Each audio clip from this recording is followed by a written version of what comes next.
You stand there acting like you belong in this family, but I know exactly what you've been doing behind my son's back. The private investigator's report shows every transfer, every hidden account, every lie you've told about the estate's finances.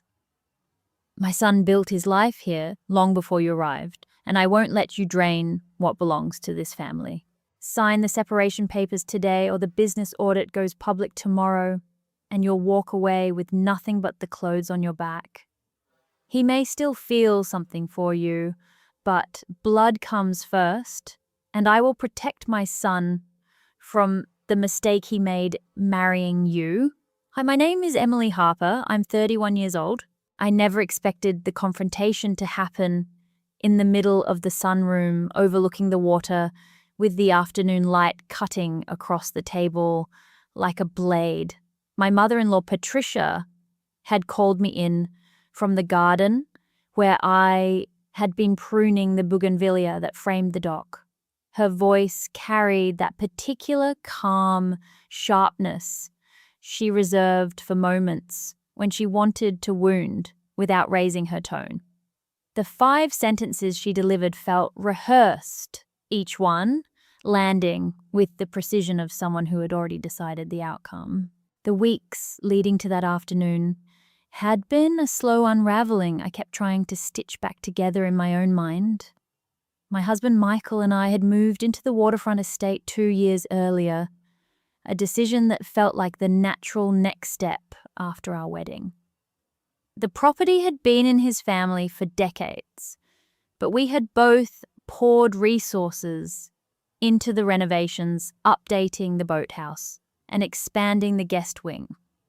I had brought capital from my own consulting work in sustainable tourism money I had earned independently before we married. Patricia had welcomed me at first, with polite distance, the kind of measured approval that never quite warmed into affection. The first crack appeared during a family dinner, when Patricia casually mentioned that Michael had been spending more time at the downtown office. She framed it as concern for his stress levels, but the way her eyes flicked toward me suggested she was measuring my reaction. I brushed it off. Michael traveled frequently for client meetings, and the business he ran with his mother required long hours. I had my own deadlines and respected the space he needed. Then small inconsistencies started stacking up. A receipt for a hotel in the city that Michael claimed was for a late meeting, a charge on the joint card for jewelry I never received. When I asked, he laughed it off as a client gift he had forgotten to mention. Patricia backed him without hesitation during the next Sunday lunch, saying some things were better left private between husband and wife. Her words carried an edge that made the hair on my arm stand up, but I told myself I was reading too much into normal family friction. Or family. The real shift came when my closest friend Laura texted me late one night with a single line. "You need to see this. Call me when you're alone." Laura had been my college roommate and later became my business partner in a small ecotourism advisory firm. She had always been the steady one, the person who noticed details I missed. When I called her back, her voice was tight. She had received an anonymous envelope at her office containing copies of bank transfers and a summary from a private investigator. The document showed repeated movements from our joint accounts into a separate LLC registered under Patricia's name. The amounts were small at first, then larger, always timed just after Michael returned from a trip.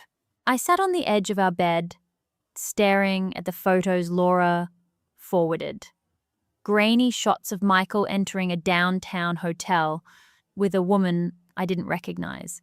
The timestamp matched one of the nights he told me he was working late. Laura's message said the envelope had also included a note suggesting the investigator had been hired months earlier. but she didn't know by whom. My hands shook as I zoomed in on the woman's face. She looked familiar, in the way that someone you've seen in passing at a charity event might look familiar. Patricia had introduced her once as a family friend during a fundraiser for the local marine conservation group. The next morning, I drove to Laura's office instead of my own. She met me at the door with coffee and the full envelope. Inside were more pages, a business audit summary showing that the LLC had been used to purchase equipment and consulting services that never materialized. The money trail pointed back to our joint accounts, but the invoices were signed by Patricia as the managing member. Laura watched my face as I read. She didn't offer platitudes. She simply said, "Whatever you decide, I'm here. But you can't unsee this. Can't unsee." I spent the following week moving through our routines like a ghost. Michael came home late, kissed my cheek, and talked about a new client pitch. Patricia called twice to confirm Sunday dinner plans, her voice light and unbothered. Each time I agreed, my voice sounded normal, even as my chest felt tight. I didn't confront anyone yet. I needed to understand the full shape of what was happening before I reacted. The estate felt different now. The wide windows that once made the water feel like an extension of our living room now felt like eyes watching me. One evening, while Michael was on another overnight trip, I found a letter tucked inside a book on his nightstand. It was from Patricia, dated 3 months earlier. The handwriting was elegant and precise. She wrote that she had arranged for the investigator because she suspected I was hiding assets from the marriage and that protecting Michael's interests was her duty as his mother. The letter ended with a line that made my stomach drop. "Once the audit is complete, we can move forward with the separation on terms that protect the family legacy." There was no mention of love or reconciliation-only strategy. I folded the letter and placed it back exactly where I found it. The next day, I met with a lawyer recommended by Laura, a woman named Rebecca Torres, who specialized in complex asset cases. Rebecca reviewed the documents without judgment. She explained that because the estate was held in a trust structure involving both Michael and Patricia, any separation would require careful untangling. She also noted that the LLC activity could constitute self-dealing if proven in court. I left her office with a folder of next steps and a heavy sense that the life I had built was already shifting beneath my feet. Sunday dinner arrived like a scheduled performance. Patricia had set the table on the terrace, overlooking the water. Michael poured wine and talked about an upcoming sailing trip he wanted to plan. Patricia smiled at him, the way she always did, with a mixture of pride and possession. Halfway through the meal, she turned to me and asked in that same calm tone she used for everything, whether I had given any thought to restructuring my consulting work to spend more time supporting Michael's business. The question landed like a test. I answered that my work was independent and stable. Patricia's smile tightened. Michael looked between us, but said nothing. Later, as I cleared plates, I overheard Patricia speaking to Michael in the kitchen. Her voice was low but carried. She said something about the reports being ready and that it was time to stop pretending. Michael's reply was quiet, almost resigned. I didn't catch the full exchange, but the tone told me enough. That night I lay awake listening to the water against the dock. The confrontation I had been dreading finally arrived 2 days later in the sunroom. Patricia delivered her 5 sentences with the same measured calm she used for everything else. Michael stood beside her, arms crossed, eyes on the floor. He didn't defend me, he didn't contradict her. The silence from him hurt more than her words. I signed nothing that afternoon. I told them I needed time to review everything with my own counsel. Patricia's expression didn't change, but her eyes flicked to Michael as if confirming a shared understanding. He still didn't speak. I walked out of the sunroom, down the long hallway, lined with family photos, and out to my car. The engine turned over smoothly, the way everything in the estate always did. I drove toward the city without a clear destination, the folder from Rebecca Torres on the passenger seat and Laura's last text still open on my phone. The road curved along the water, and for the first time in months, I felt the weight of the choice that was coming. Staying meant continuing to live inside a story someone else had written for me. Leaving meant accepting that the marriage I thought I had, the family I thought I had joined, had been something else entirely. The letter from Patricia sat in my bag like a second heartbeat. I hadn't shown it to anyone yet. Some truths, once spoken out loud, change the shape of everything that follows. I pulled into the gravel lot of a small cafe, 2 towns away, the kind of quiet place where no one would recognize the car or the woman behind the wheel. The folder from Rebecca Torres stayed on the passenger seat while I sat with the engine off, watching the water through the windshield. Laura's text still glowed on my phone screen. She had offered to meet me anywhere, anytime. I typed back that I needed an hour first, then turned the phone face down. The private investigator's summary inside the folder was clinical: transfers from the joint account into the LLC, Patricia, controlled, invoices for consulting work that never happened, dates that lined up with Michael's overnight trips. Laura had received the envelope anonymously at our firm's office 2 days earlier. She told me later she had opened it thinking it was a client packet, until she saw my name on the account numbers. That single act of a trusted friend sending proof had cracked everything open. I called Rebecca Torres from the cafe parking lot. She answered on the second ring and told me to come to her office right away. When I arrived, she was already at her desk with a second person, a man in his 50s, named Marcus Hale. Rebecca introduced him as the investigator, whose report had landed in Laura's hands. Marcus didn't smile or offer small talk. He simply slid a thicker file across the table and said the anonymous sender had paid extra for the full background package. Patricia had hired him 4 months earlier under a shell company name. Marcus opened the file without waiting for permission. Page after page showed the LLC had been used to route money that should have stayed in our joint accounts. The woman in the hotel photos was named Vanessa Reed, a junior associate who worked in Patricia's real estate development office.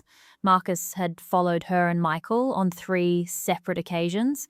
Each time the meetings ended at the same downtown hotel, he had timestamps, receipts, and one grainy photo of them leaving together in the morning. No dramatic scenes, just quiet documentation of a pattern that had been running for months.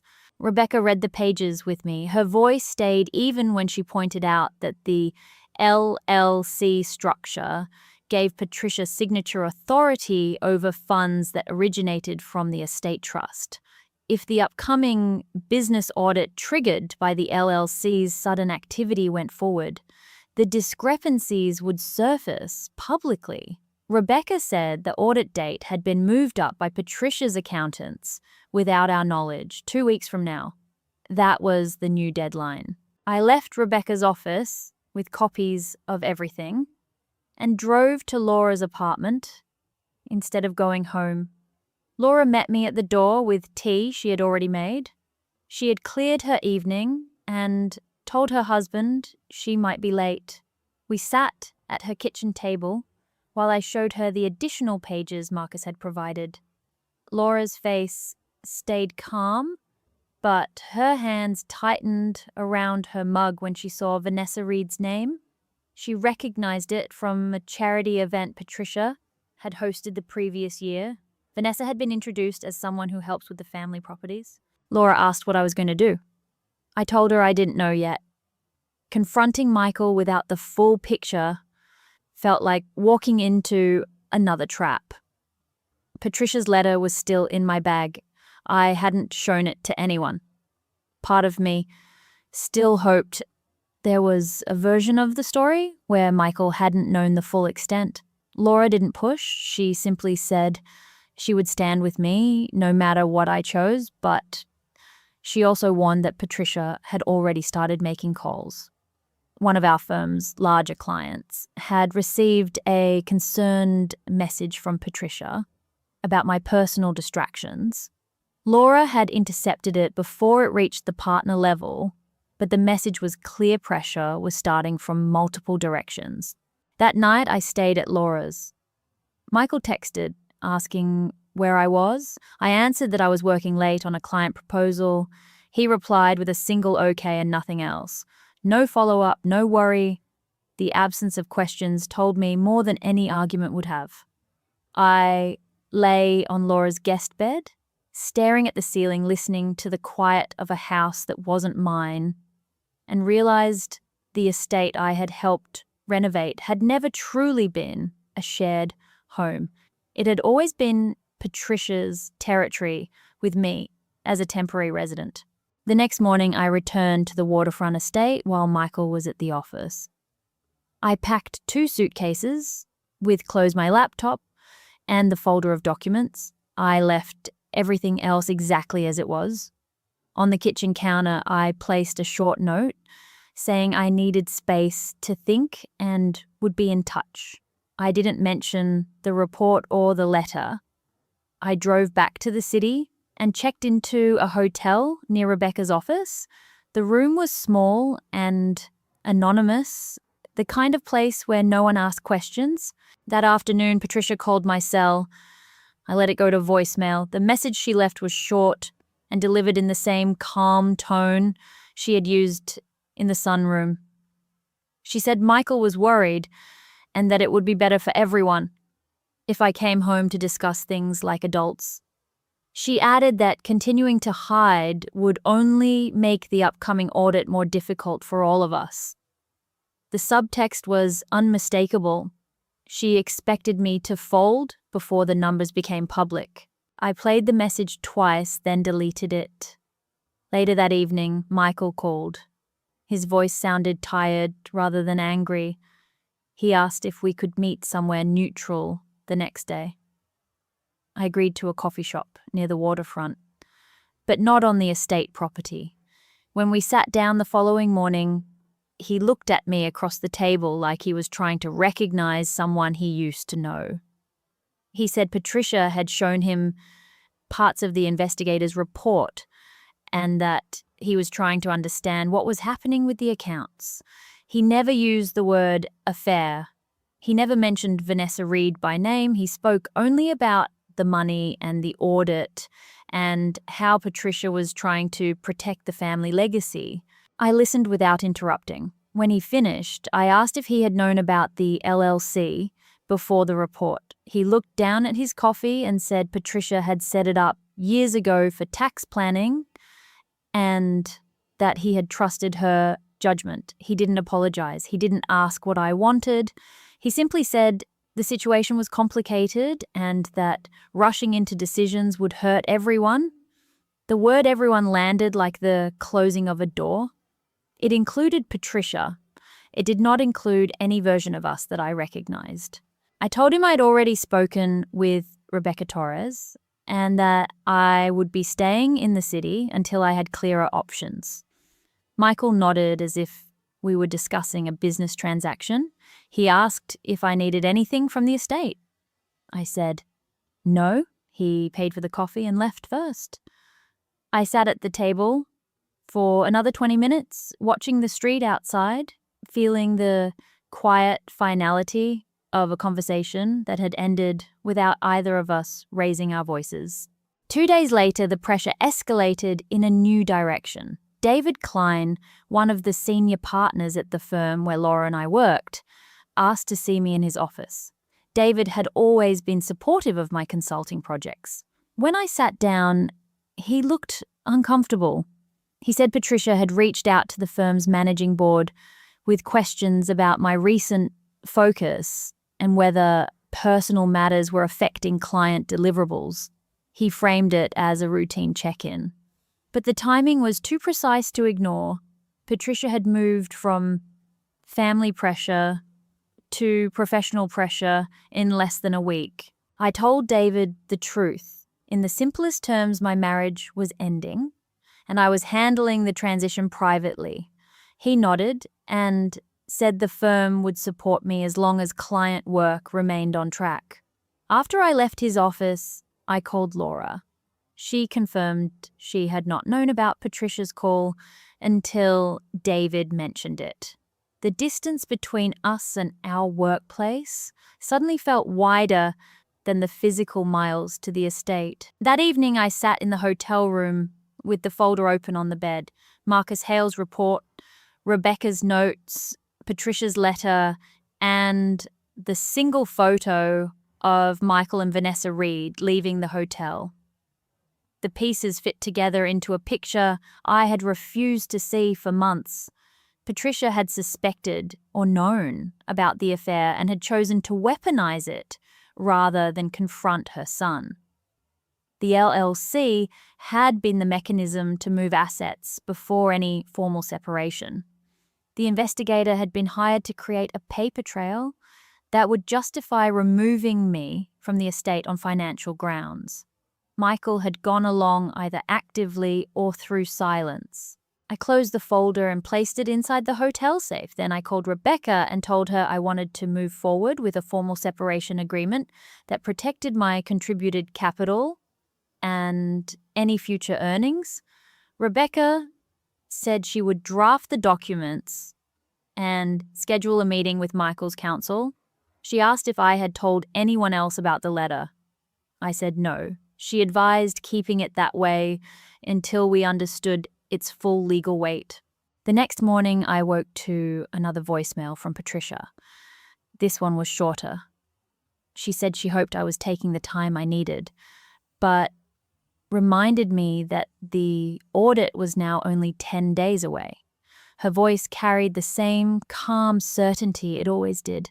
She ended the message by saying family matters were best handled inside the family. I deleted the voicemail without replying. Then I opened my laptop and began listing what I would need to do in the next week, finalize the separation terms. With Rebecca, notify my key clients that I would be working remotely for a period, and decide whether to involve Marcus Hale again for any additional verification. Each item on the list felt like a small step away from the life I had thought I was living. Late that afternoon, Laura texted, asking if I wanted company for dinner. I said yes. We met at a quiet restaurant near the hotel. Over pasta, she told me she had spoken with her husband about possibly offering me their guest room for a longer stay if the hotel became too expensive. I thanked her, but said I was fine for now. She didn't push. Instead, she asked what I was most afraid of. I answered honestly that choosing to leave would mean losing not just the marriage, but the small circle of people who had become part of my life through Michael and Patricia. Laura nodded and said some of those people had already chosen their side. The statement landed without judgment, just fact. After dinner, I walked back to the hotel alone. The city lights reflected off the water in the distance.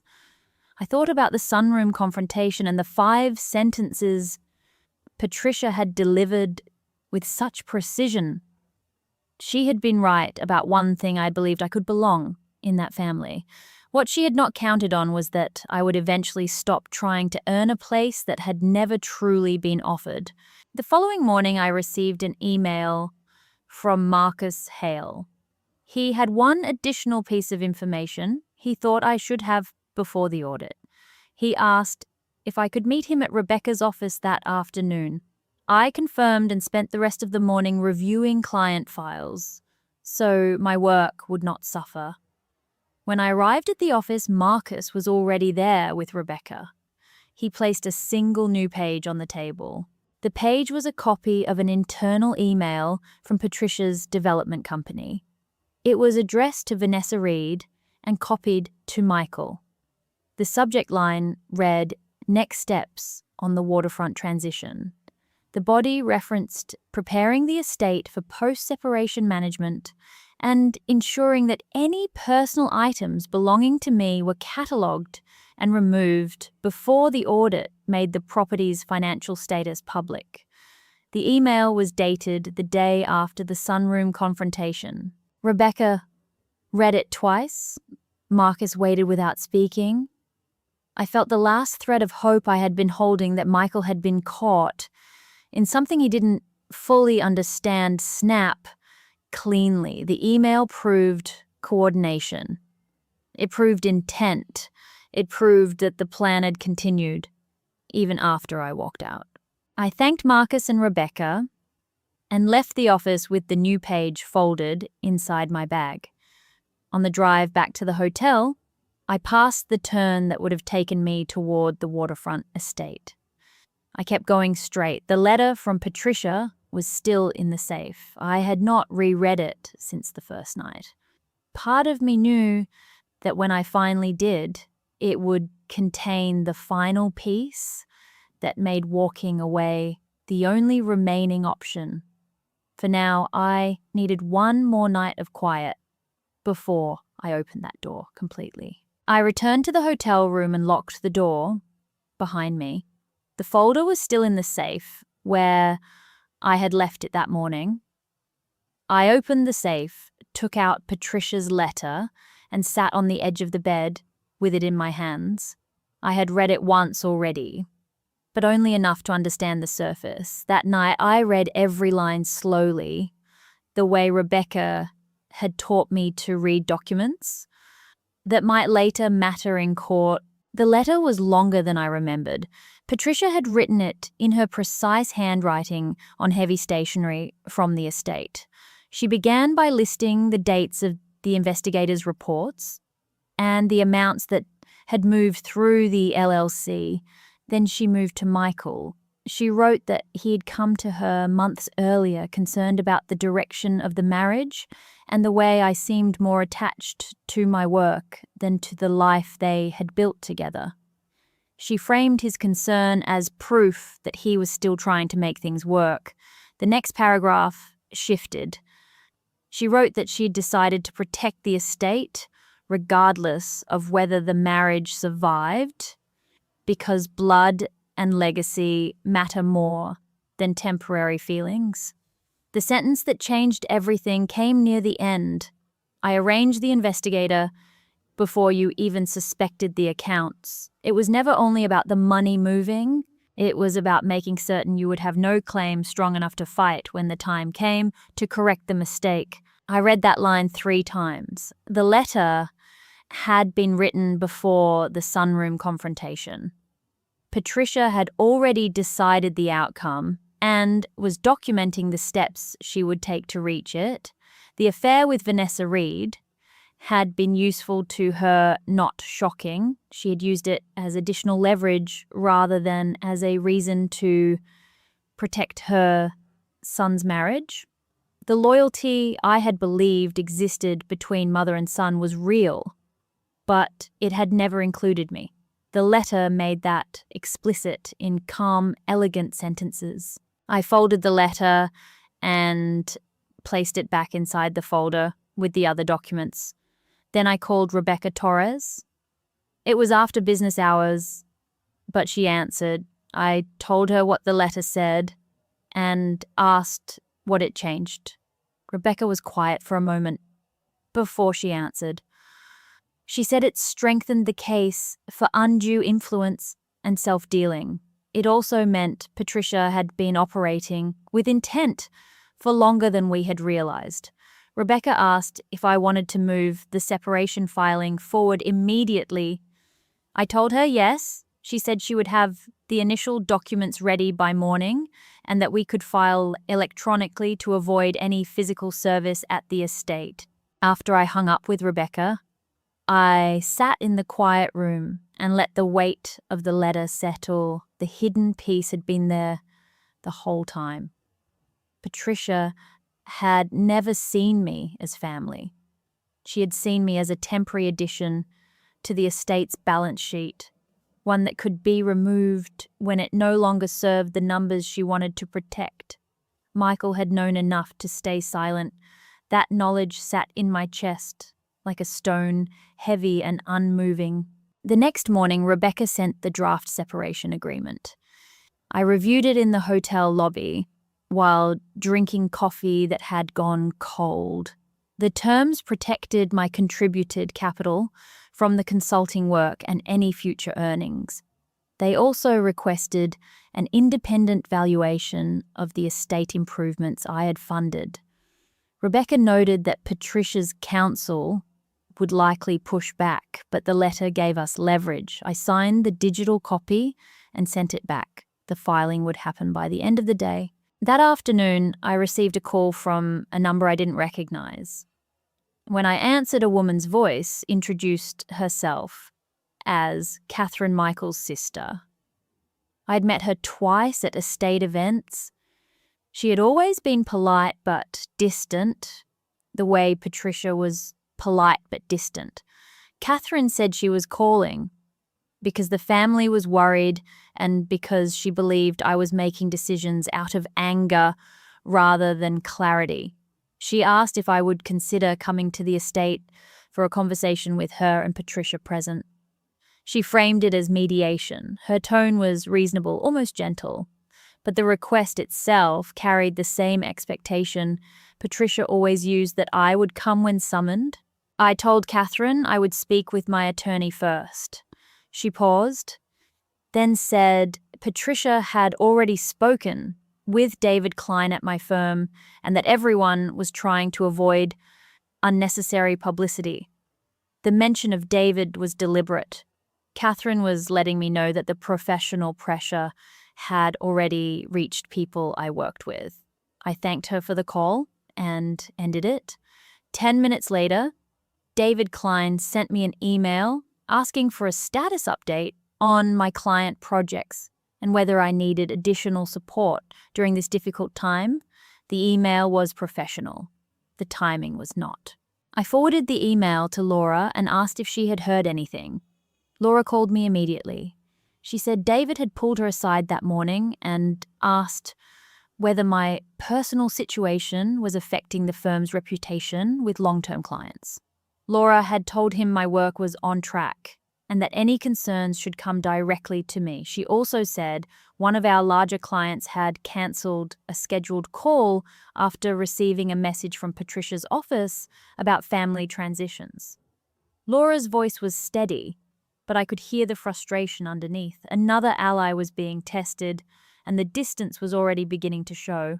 That evening, I met Laura for a quick dinner near the hotel. She asked how I was holding up. I told her the truth. The letter had removed any remaining doubt, and the filing was in motion. Laura nodded and said she had spoken with her husband about the guest room again. She offered it without pressure. I thanked her and said I would let her know if the hotel became impractical. We ate mostly in silence after that. When we parted, she hugged me longer than usual. I recognized the gesture for what it was, the beginning of the distance that happens when someone chooses sides, even when the side they choose is yours. The following morning, Rebecca called with an update. Patricia's counsel had responded to the separation filing with a request for an immediate meeting at the estate. They wanted all parties present, including Catherine. Rebecca advised against going without her or another attorney present. I agreed. We scheduled the meeting for 2 days later at Rebecca's office instead. Patricia's side pushed back, saying the estate was the appropriate location. Rebecca held the line. The meeting stayed in the city. That night, I reread the letter one more time.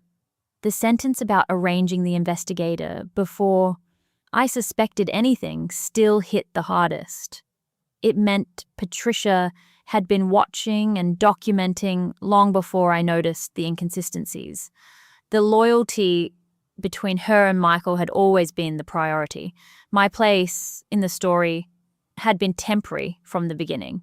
Accepting that fact did not make the choice easier, but it removed the last reason to keep trying to repair something that had been designed to break. The day before the scheduled meeting, I received another call from Catherine. This time she was more direct. She said Patricia was concerned that dragging the matter through attorneys would damage the estate's value and the family's standing in the community. She suggested that if I agreed to a private resolution, the audit could be handled quietly and I could leave with what was fair. The offer was framed as generosity. It was actually an attempt to keep everything inside Patricia's control. I told Catherine I would see her at the meeting with my attorney. She sighed and said she hoped I would reconsider before things became more complicated. The call ended without either of us raising our voices. That evening, I packed my things at the hotel and moved into Laura's guest room. The hotel had become another temporary space, and the cost was adding up faster than I wanted to admit. Laura and her husband made room without questions. I set the folder on the dresser in the guest room and left it closed. The documents inside no longer needed daily review. They had already done their work.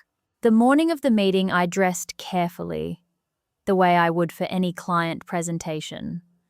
Rebecca met me in the lobby of her building. We rode the elevator in silence. When we entered the conference room, Patricia, Michael, and Catherine were already seated on one side of the long table. Patricia's attorney sat beside her. Michael kept his eyes on the table. Catherine looked at me with an expression that mixed disappointment and resolve. Patricia's face was calm, the same calm she had used in the sunroom. The meeting lasted 90 minutes. Patricia's attorney presented a counter proposal that offered me a lump sum significantly lower than the contributed capital I had documented. They framed it as a gesture to avoid prolonged conflict.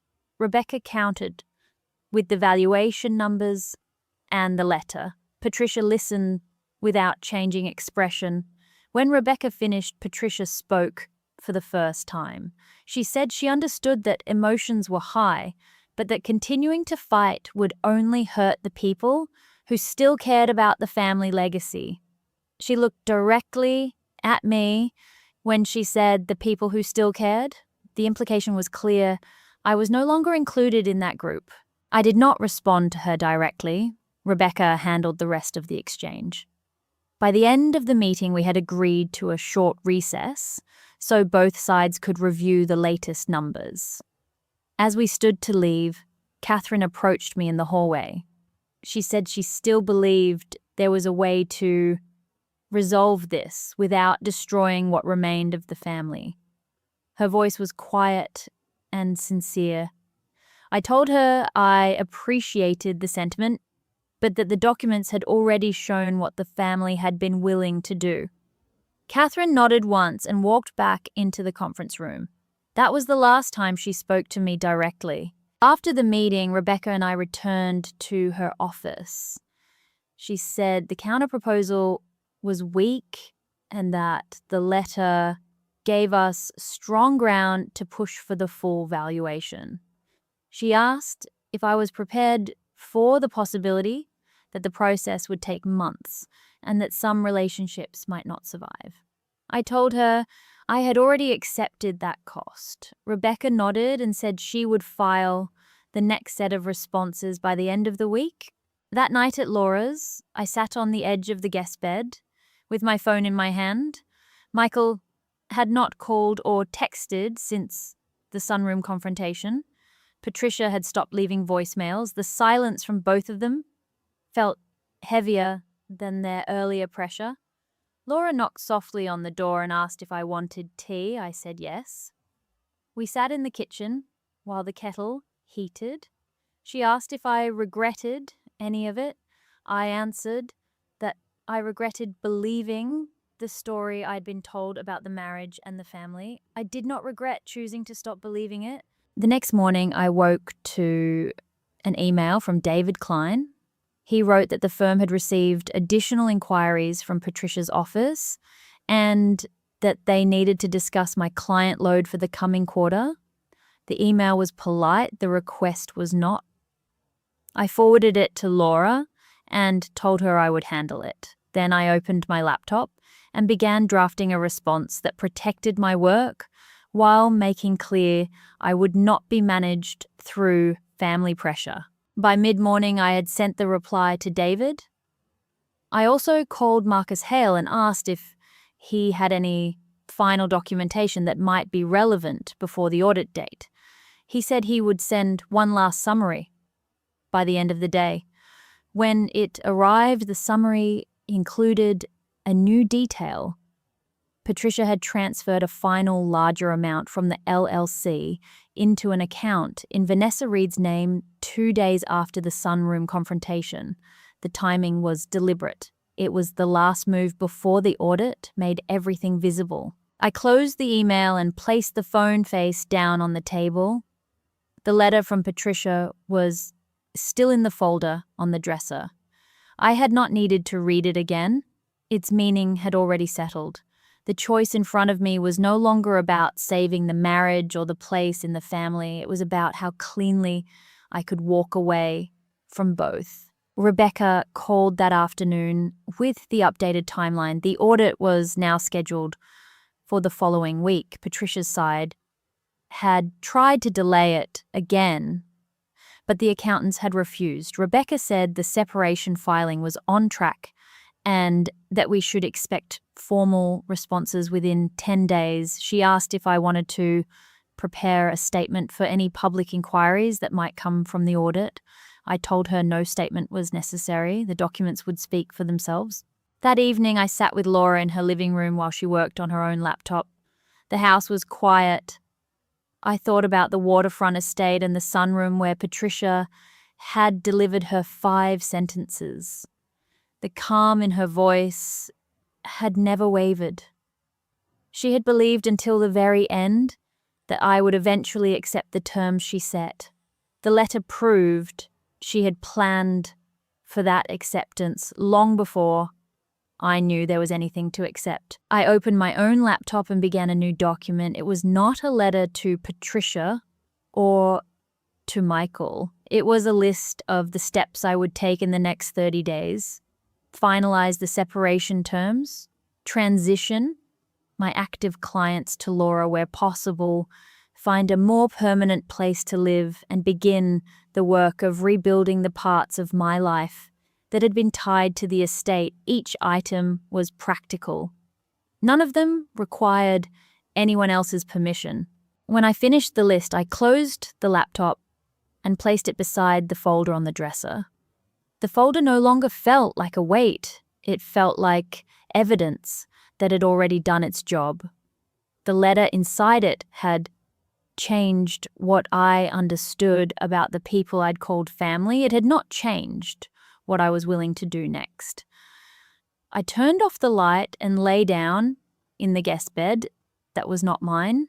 Sleep came slowly, but when it came, it was without the dreams of the water or the long hallway lined with photographs that no longer included me.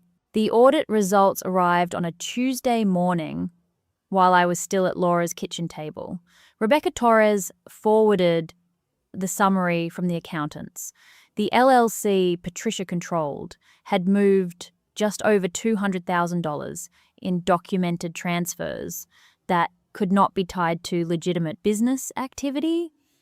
The final transfer to Vanessa Reed's account had triggered the flags. The report used careful language, but the conclusion was clear. The structure had been used to shift assets outside the estate trust in anticipation of separation. Patricia's name appeared on every authorization. Michael's appeared on several of the later approvals. I read the summary twice. Then I called Rebecca. She said the audit gave us additional leverage in the separation negotiations, but it also meant Patricia would fight harder to keep the numbers private. The public exposure was the one outcome Patricia had tried to avoid from the beginning. Rebecca asked how I wanted to proceed. I told her to push for the full valuation of my contributions and to let the audit stand as evidence. She said she would file the response by the end of the week. That afternoon, James Ellison called. James had been a friend of Michael's from college and had become part of the wider circle that included dinners at the estate. He said he had heard about the audit through someone at Patricia's office and wanted to check that I was all right. His voice was careful. When I asked how he had heard, he paused and said Patricia had reached out to a few people to get ahead of any misunderstandings. He did not offer details. He said he hoped things could be resolved without more damage. I thanked him for calling. We both knew the conversation was the beginning of distance rather than support. James had chosen the version of the story that kept him inside the circle he had always belonged to. Later that same day, Anna Patel, one of the senior associates at the firm, asked to speak with me after a client call. Anna had worked with me on 2 projects. The previous year, she said David Klein had asked her to take over one of my active accounts because the client had expressed concern about continuity. She framed it as workload balancing. I asked if the client had mentioned anything specific. Anna looked uncomfortable and said the client had referenced family matters and wanted assurance that the work would not be affected. I told her I understood and that I would transition the files. Anna thanked me and left quickly. Another thread had loosened. That evening, I sat with Laura in her living room. She had seen the audit summary because Rebecca had copied her on the firm's internal note.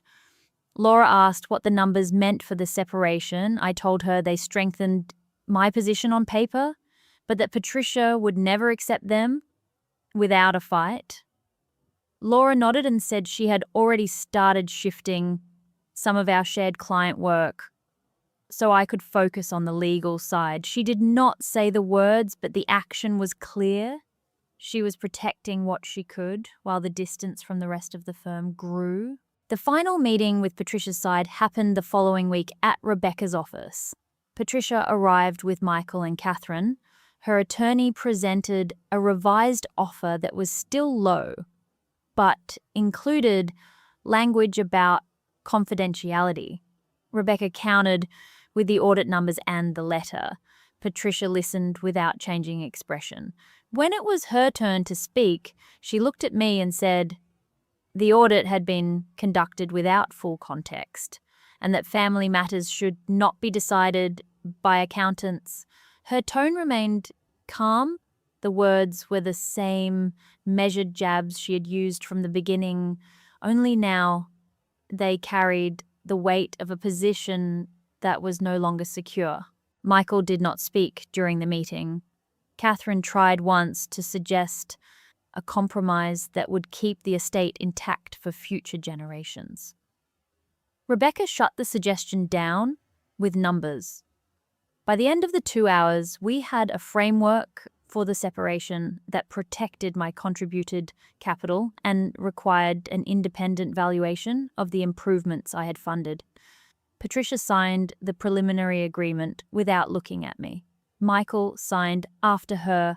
Catherine signed last. No one shook hands when we stood. I left the building with Rebecca.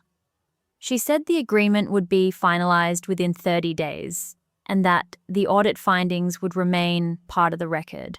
I thanked her and walked to my car. The city felt ordinary around me. The waterfront estate was no longer a place I would return to, except through legal channels. The choice had been made in small steps over weeks, But the final signature made it real.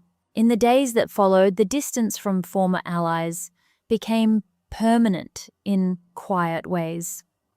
David Klein reassigned 2 more of my projects. James Ellison stopped replying to texts. Catherine sent one final message through Rebecca's office asking that I respect the family's privacy during the transition. I did not respond.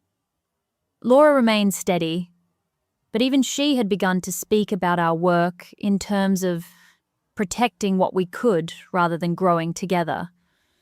The circle that had once included estate dinners and shared plans had narrowed to the people willing to stand beside the documents rather than the story Patricia preferred. I found a small apartment in the city within walking distance of Rebecca's office and a short drive from Laura's. The space had no water view and no long hallways lined with photographs. It was mine. In a way the estate had never been. I moved my 2 suitcases and the folder into the second bedroom that would serve as an office. The letter from Patricia stayed inside the folder. I had not reread it since the night I understood its full meaning. Some evidence only needs to be known once. The separation was finalized on a clear morning in early winter. Rebecca called to confirm the documents had been recorded. She said the audit findings had been noted in the filings and that Patricia's side had agreed to the valuation without further challenge. The estate would remain in the family trust. My name was removed from any joint financial structures. The agreement included standard confidentiality language.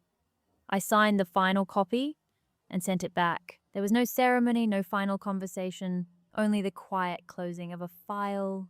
That afternoon, I walked along the river path near the new apartment. The water was grey and moving steadily. I thought about the sunroom and the 5 sentences Patricia had delivered with such certainty. She had believed the structure she built would hold. The audit and the letter had shown the cost of that certainty. Michael had chosen silence. Catherine had chosen the family version. James and David and Anna had stepped back when the pressure reached them. The losses were real. They were also the price of refusing to live inside a story that required me to accept less than the truth. Laura met me for coffee the next day. She asked how I was feeling. I told her the truth. I felt the absence of the life I had thought I had, but I did not feel regret for the choice. The boundaries I had set were not comfortable, but they were mine. Laura nodded and said she was glad I had someone in my corner who understood the documents. We talked about work for a while. She mentioned that one of the clients who had pulled back after Patricia's calls was asking to return. I told her to handle it however she thought best. The work would continue, just differently. In the weeks that followed, the legal matters settled into routine. Rebecca handled the remaining filings. The audit stayed in the record, but did not become public beyond the necessary parties. Patricia and Michael continued their lives at the estate. I heard through Laura that Vanessa Reed had left the development company shortly after the audit. Catherine sent no further messages. The distance from the people who had once been part of the circle was complete and quiet. I spent the first weeks in the new apartment unpacking the few things I had brought and building a simple routine. Mornings were for client work, afternoons were for walks, and the occasional meeting with Rebecca.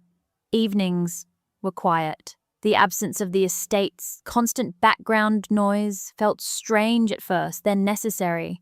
I no longer woke to the sound of water against a dock that belonged to someone else's legacy. I woke to the sound of my own choices.